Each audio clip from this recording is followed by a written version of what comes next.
দাদা মাছ কত দাদা? এই যে ইলিশ মাছ পুড়িয়ে গেল, চলে গেলে মনে পড়বে। আমাকে দুটো দাও, দুটো বুঝেছো? ওরে চলে গেলে ওরে মনে পড়বে, এলিশ চলে গেলে। তুমি কি বলছো? আমাকে দুটো মাছ দাও, দুটো। দুটো মাছ বিক্রি নেই। আরে আছে দাও, দুটো দাও। দুটো মাছ নিলে 600 টাকা কেজি পড়বে।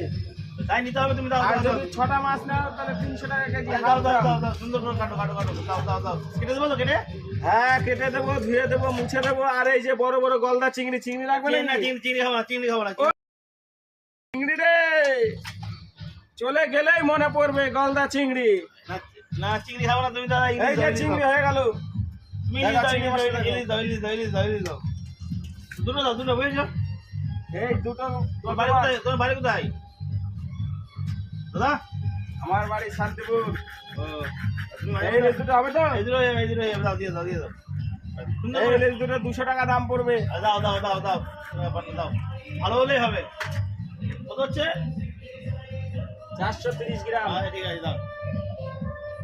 লাইক কমেন্ট শেয়ার করবেন, ভিডিওটি ভালো লাগলে সাবস্ক্রাইব করে রাখবেন, নতুন বন্ধু হলে পাশে থাকবেন।